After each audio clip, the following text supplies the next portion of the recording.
시작하겠습니다. 제가 선택한 주제는 이제 SSI 부분입니다.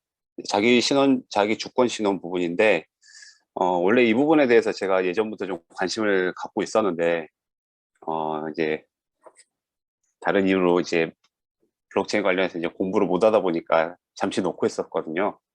그러다가 이제 최근에 이제 마스터링 자기 주권 신원이 번역되게 나오면서 이제 다시 공부를 다시 시작하고 있는 부분이라서 그 책의 내용을 좀 많이 참조를 하고 제가 읽은 범위까지를 좀 정리해서 공유 드리는 시간이 될 것 같습니다.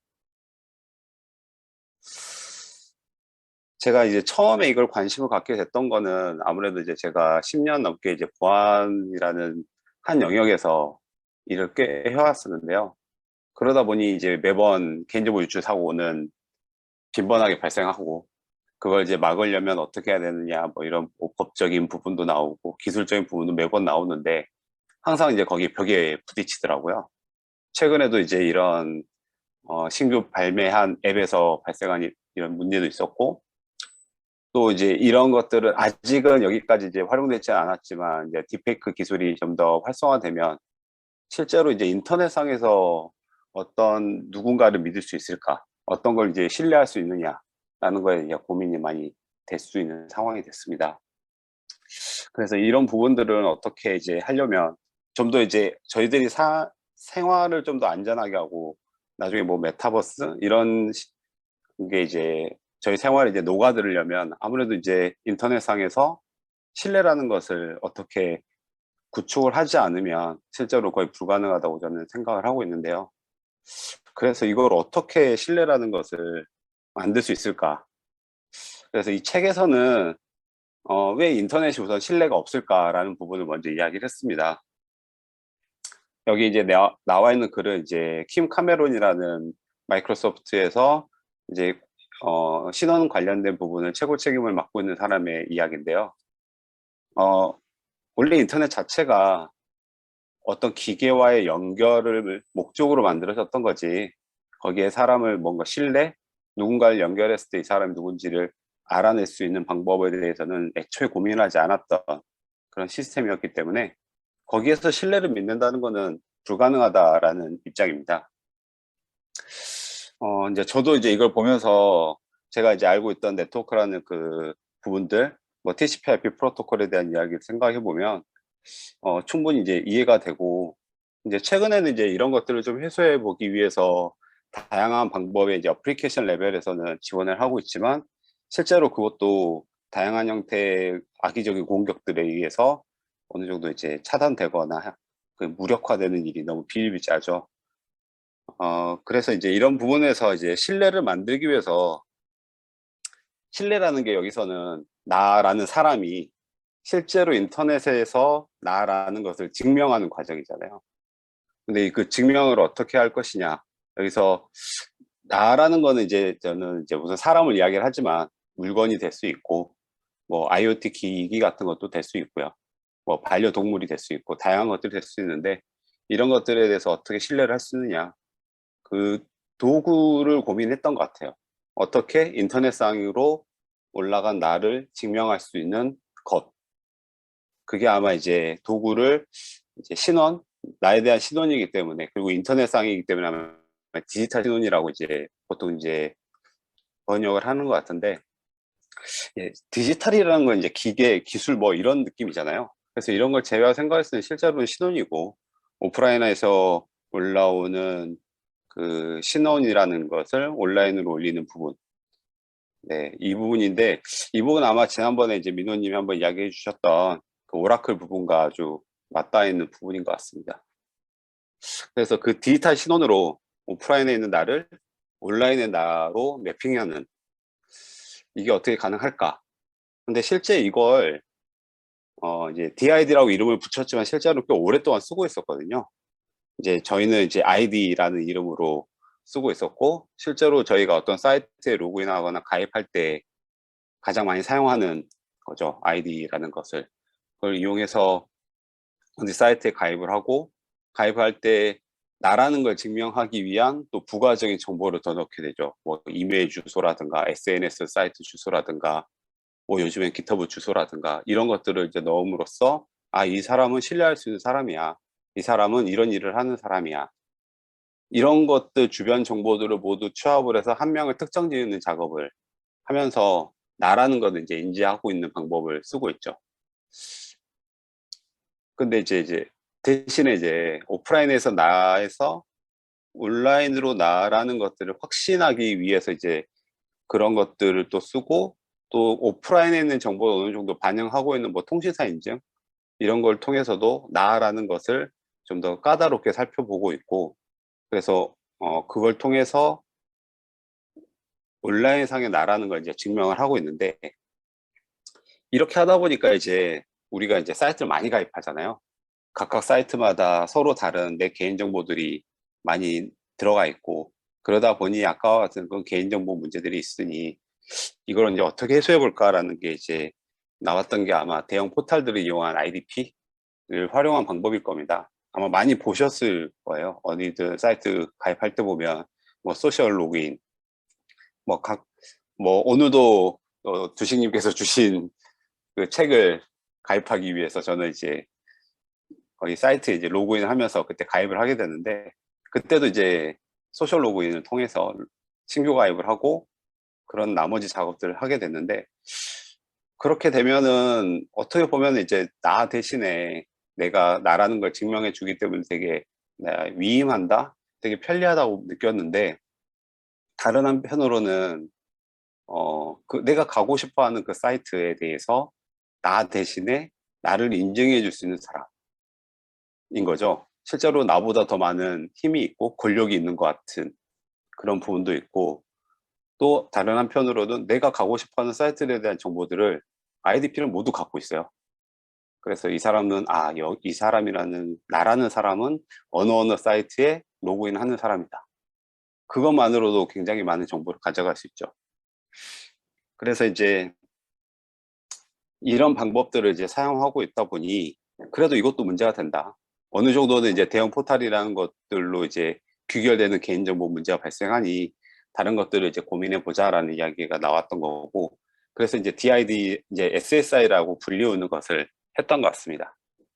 이제 SSI는 이제 아직은 이제 뚜렷한 어떤 모습을 갖춰서 보여드릴 수 있는 상황은 아니지만, 거기에서 가장 큰 이제 핵심은 기존에 이제 나라는 걸 인증하는 방법을 위임해서 하는 방법이 아니라 내 스스로 하자가 이제 가장 큰 부분이죠. 통제라는 항목이 들어가는 부분인데, 신뢰할 수 있는 부분, 통제할 수 있는 부분을 개인에게 넘겨주겠다는 거죠. 그 개인에게 넘겨줌으로써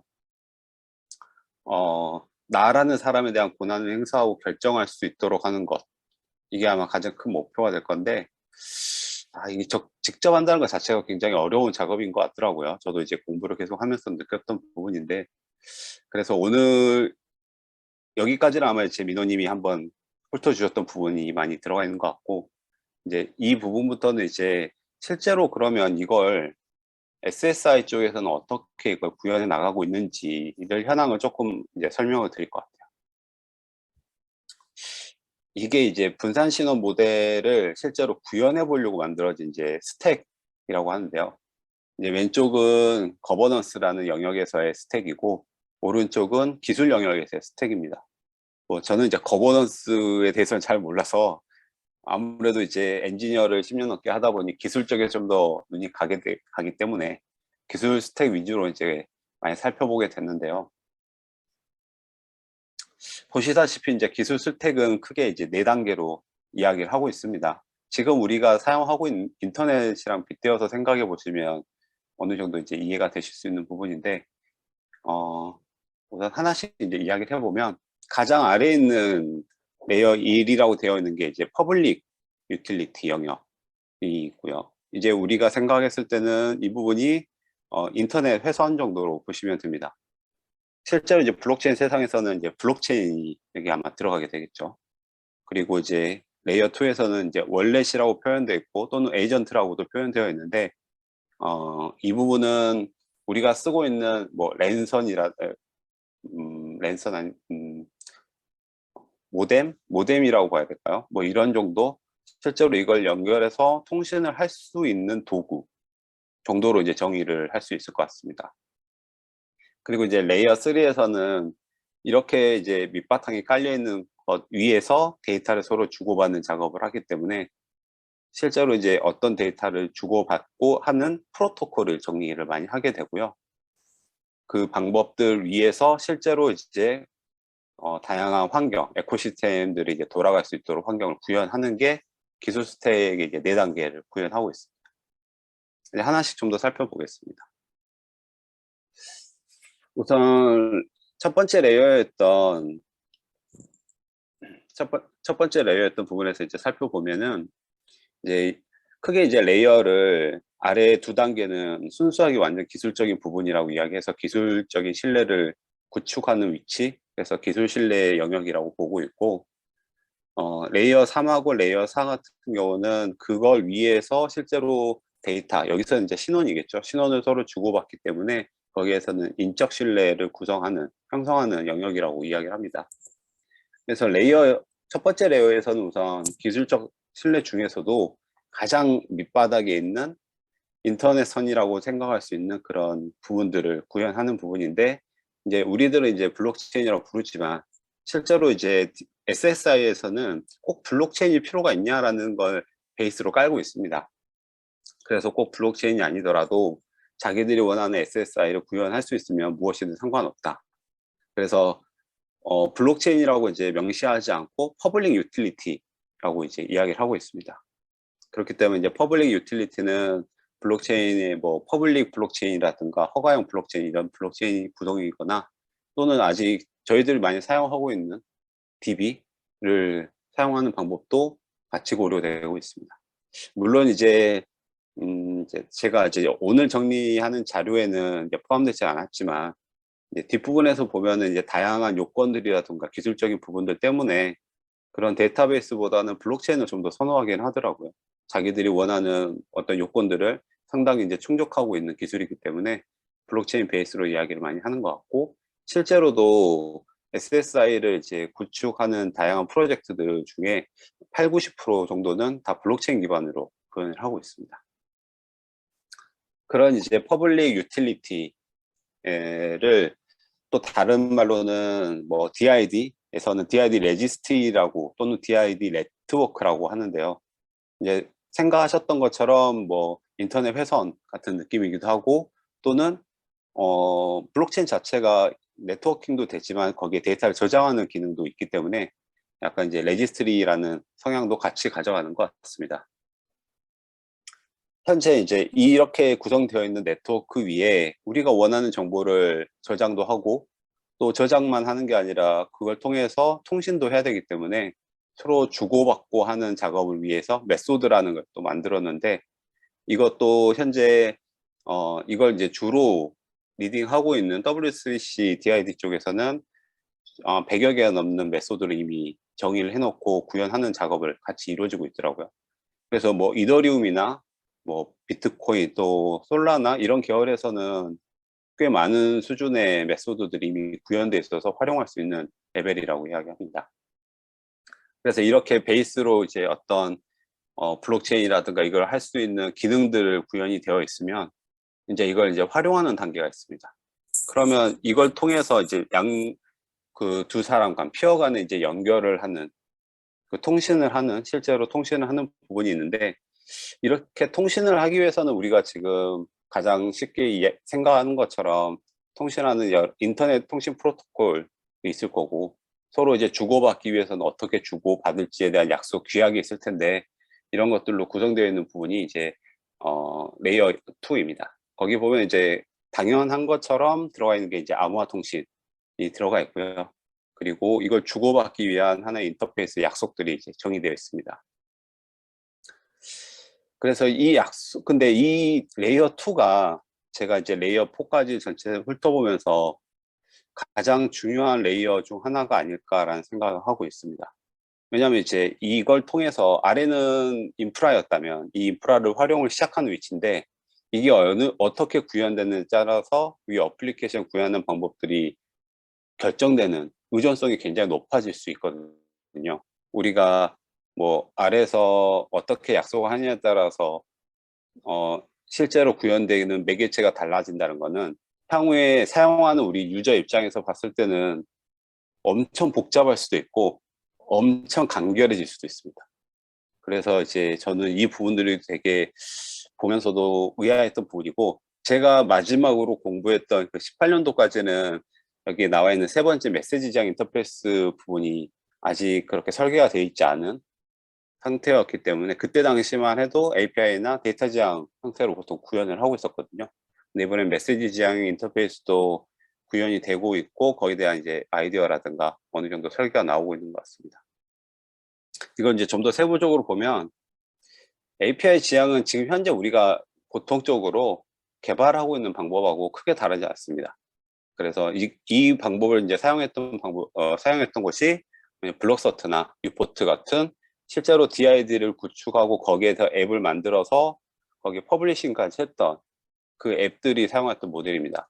실제로 이제 저는 유포트 같은 경우는 한동안 이제 가입을 해서 사용도 해봤었는데, 그런 부분에서는 뭐 아직 우리나라에서는 쓸 수 있는 부분이 많지 않아서 그걸 활용할 수는 없었지만, 그래도 그걸 보면서 아, 이런 식으로 인터페이스가 만들어지겠구나 하면서 이제 아, 좀 복잡한 부분이라든가 아니면 이런 부분들 좀 좋다라는 생각을 많이 했던 그런 부분인데, 이 방법은 우리가 알고 있는, 우리가 흔히 이제 DID에 대해서 조금 들어봤으면 아마 알 수 있는 부분인데요. 여기 이제 시나리오 예를 하나 올려놨습니다. 유저가 대학교를 뭐 졸업을 했다고 가정을 하면 대학교에서는 졸업장을 낼 겁니다. 그러면 학위를 인정할 수 있는 졸업장을 발급을 할 거고, 그렇게 발급된 그 졸업장에 대한 정보, 그 DID 값을 블록체인에 올려줍니다. 그리고 그 DID는 유저에게 주게 되는 거죠. 그럼 유저는 전달받은 그 DID를 자기가 갖고 있는 앱에서 저장을 하고 있습니다. 그리고 누군가가 이제 어디 저희 회사 면접을 보거나 했을 때 저희 졸업 관련된 정보를 증명을 하듯이 누군가가 요청을 하면 그걸 이제 프레젠테이션 모드라고 해서 원하는 정보만 이제 정리해서 보여줄 수 있는 상태로 바꿔서 보여줄 텐데, 그렇게 되면 그걸 받아본 사람 입장에서는 다시 블록체인에서 같은 것들을 확인해서 실제로 올라가 있는지 확인하는 방법입니다. 이게 굉장히 심플한 것 같지만 여기에서 이제 대전제가 사용자가 갖고 있는 앱은 항상 인터넷에 연결돼 있어야 되고, 사용자 앱에서는 모든 인증 관련된 모든 정보가 다 담겨져 있어야 됩니다. 그렇게 되면 뭐 디바이스가 유실되거나 또는 이제 디바이스에 로그인하는 패스워드를 잊어버리거나 뭐 다양한 이유에서, 또는 이제 디바이스를 바꾸는 경우 같은 이제 다양한 이유에서라도 이제 문제가 될 수도 있겠죠. 그래서 이 부분들은 이제 완전 최초에 나왔던 의견이었기 때문에 거의 프로토타입 수준이었고요. 그래서 이 다음에 이제 나왔던 방법이 이제 그러면 저기에서 저장되어 있는 데이터를 다른 곳에 저장해서 불러다 쓰면 어떨까가 나왔습니다. 그게 이제 데이터 지향이라는 방법인데, 위에서 이제 보시다시피 마이크로소프트라든가 DIF 같은 곳에서 이제 공식적으로 밀고 있는 부분인데요. 아까와 같은 동일한 방법인데 대신 앱에서 받았던 그 정보를 DIF 허브라는 곳에다 저장을 하게 됩니다. 물론 이제 저장할 때는 사용자만 알 수 있게 암호화 저장이 되어 있고, 그것과 관련된 것들을 이제 사용할 때는 사용자가 앱에서 저장되지 않았기 때문에 누군가가 요청을 했을 때는 DIF 허브를 통해서 다시 데이터를 받고 프레젠테이션 모드로 변환한 후에 보여주는 형태가 되겠죠. 근데 이게 저희가 이제 이걸 최초 설계했던 것들은 DID, SSI라는 것 자체는 개인이 모든 것들을 이제 통제해야 되는 상황인데, 어떻게 보면은 DIF 허브라는 곳에 이제 그런 모든 정보들이 몰리게 되는, 다시 중앙화로 귀결되는 모습을 가져가게 됩니다. 그래서 과연 이게 데이터 지향이 올바른 그 우리가 생각하는 SSI가 맞는 것인가? 라는 이제 의문을 갖게 되죠.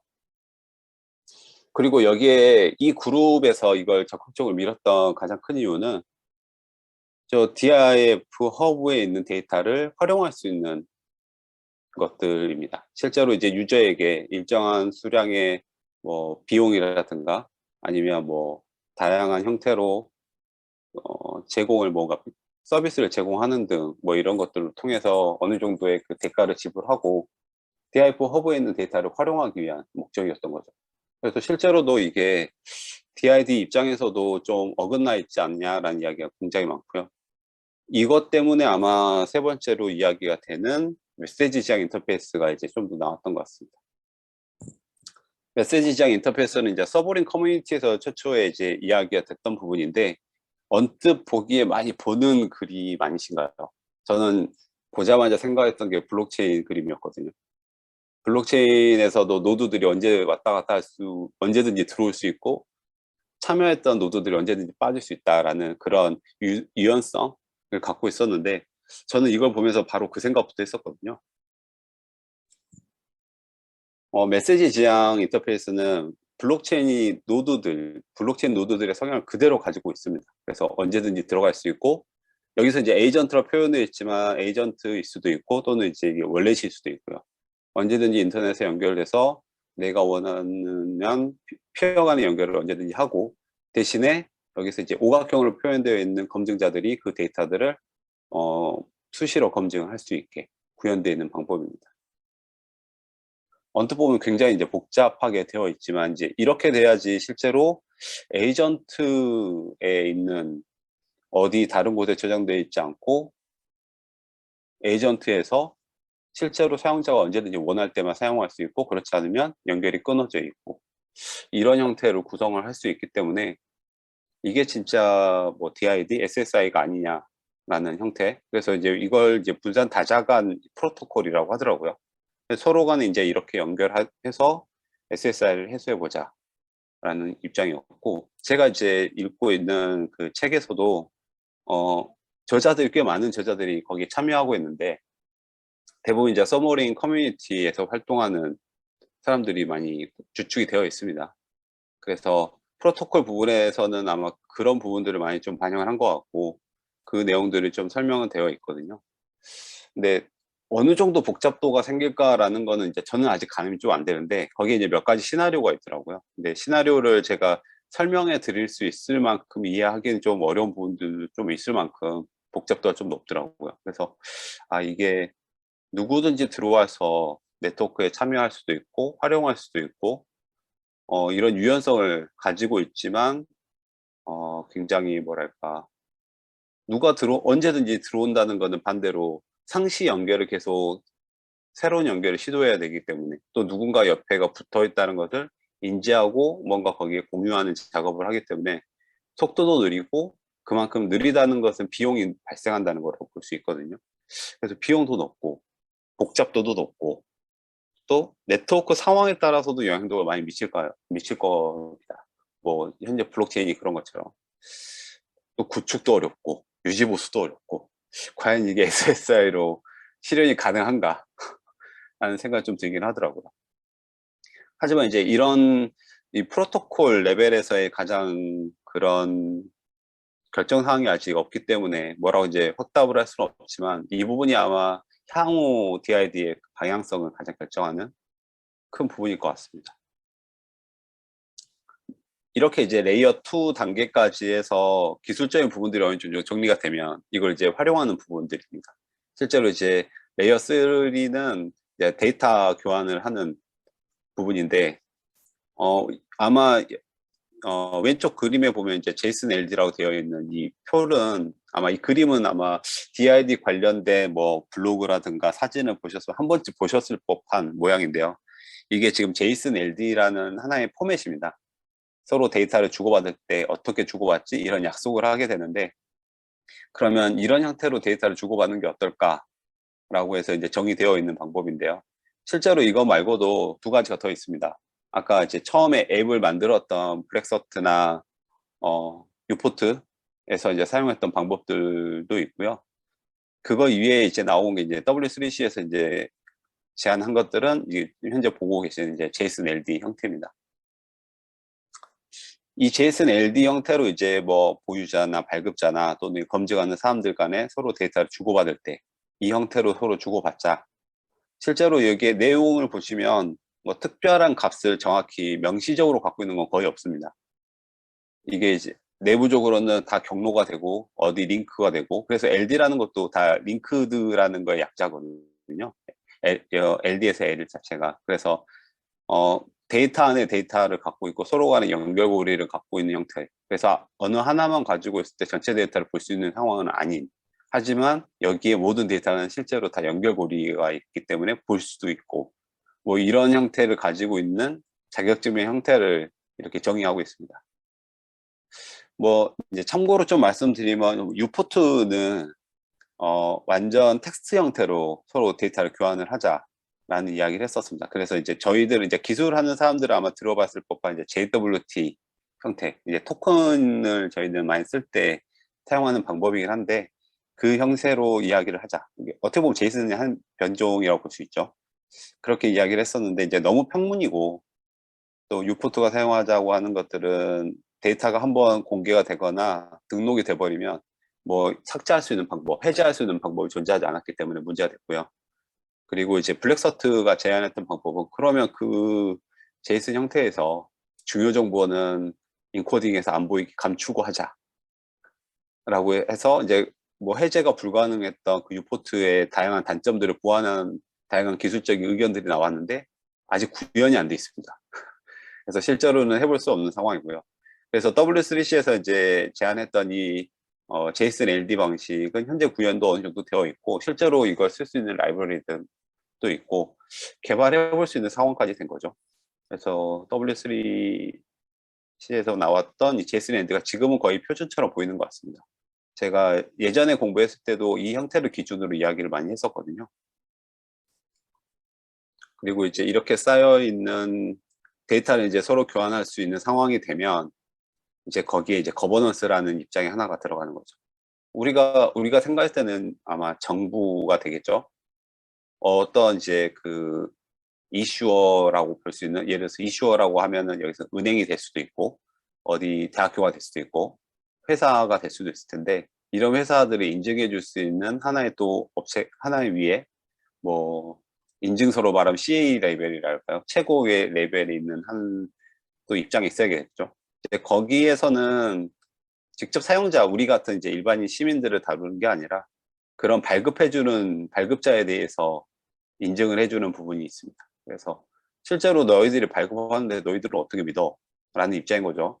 그래서 뭐 그러면 정부에서 이렇게 해줄게 라고 이제 거버넌스라는 역할을 이제 하게 되는데, 실제로 그러면 이제 끝없는 이야기가 나올 수 있긴 하지만 이 정도에서 이야기를 이제 하게 되고, 이제 전반적으로 이런 프레임워크를 가지고 우리는 앞으로 DID를 만들어 보자라는 이야기를 하고 있는 겁니다.